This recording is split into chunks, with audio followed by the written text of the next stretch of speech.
राजस्थान की तपती रेत पर जब सांझ धीरे धीरे उतरती है, जब हवाएं किलों की ऊंची दीवारों से टकराकर सिसकियों जैसी ध्वनि करती हैं, तब लगता है मानो कोई अधूरी कहानी आज भी अपना दर्द सुनाना चाहती हो।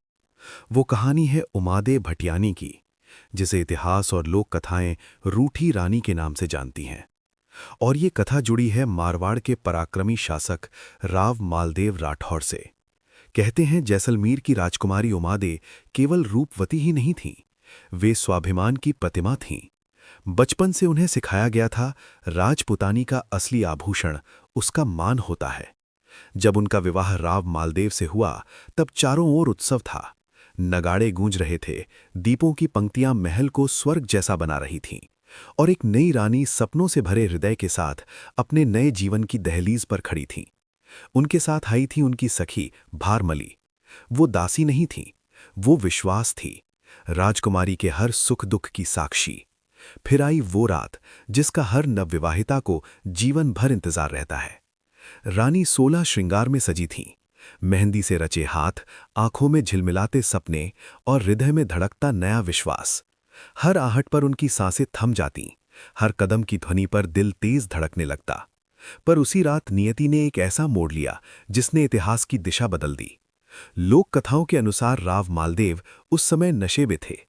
उत्सव, शराब और शाही वातावरण ने उनकी चेतना को धुंधला कर दिया था। भ्रमित अवस्था में वे उस कक्ष की ओर बढ़े जहां दीप चल रहे थे। पर वो कक्ष रानी का नहीं था, वो भारमली का कक्ष था। नशे और भ्रम में उन्होंने भारमली को ही रानी समझ लिया, और वहीं उसी कक्ष में वो रात बिताई जिसे रानी उमादे अपने जीवन की सबसे पवित्र रात मानकर प्रतीक्षा कर रही थीं। सुबह जब सच्चाई सामने आई, जब ये बात रानी के कानों तक पहुंची, तो सोचिए उस क्षण उनके भीतर क्या टूटा होगा। ये केवल ईर्ष्या नहीं थी, ये केवल क्रोध नहीं था, ये था विश्वास का टूटना, सम्मान का घायल होना। उन्होंने ना कोई हंगामा किया, ना किसी पर आरोप लगाया, बस एक गहरा मौन ओढ़ लिया और फिर शांत स्वर में कहा, जिस संबंध की पहली रात ही भ्रम और अपमान से भरी हो, वो संबंध मेरे मान से बड़ा नहीं हो सकता। और उसी दिन, उसी क्षण उन्होंने राव मालदेव से दूरी बना ली। रानी अलग महल में रहने लगीं। समय बीतता गया, पर उनका निर्णय नहीं बदला। उधर राव मालदेव को अपनी भूल का गहरा पश्चाताप हुआ।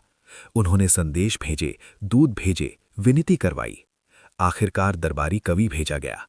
कवि ने प्रेम की व्यथा सुनाई, राजधर्म की मर्यादा समझाई, टूटे रिश्ते को जोड़ने की प्रार्थना की। रानी का हृदय पिघलने लगा। वर्षों की दूरी मिटने को थी। उन्होंने महल लौटने का निश्चय किया। पालकी सजाई गई, घोड़े आगे बढ़े, लोगों ने राहत की सांस ली। शायद अब सब ठीक हो जाएगा।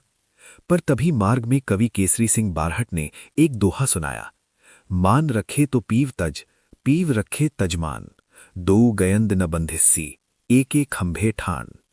ये शब्द तीर की तरह रानी के हृदय में उतर गए।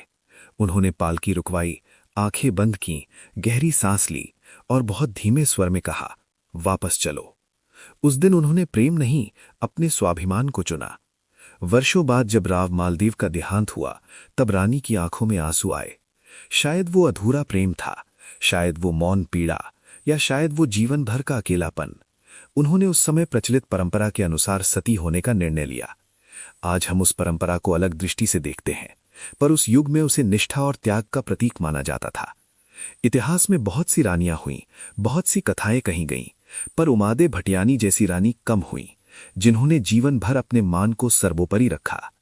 आज भी जब राजस्थान की हवाएं किलों से टकराती हैं, तो लगता है जैसे कोई धीमे स्वर में कह रहा हो, वो रानी जो कभी नहीं झुकी, वो रानी जो रूठी और फिर कभी न मानी, वही रूठी रानी।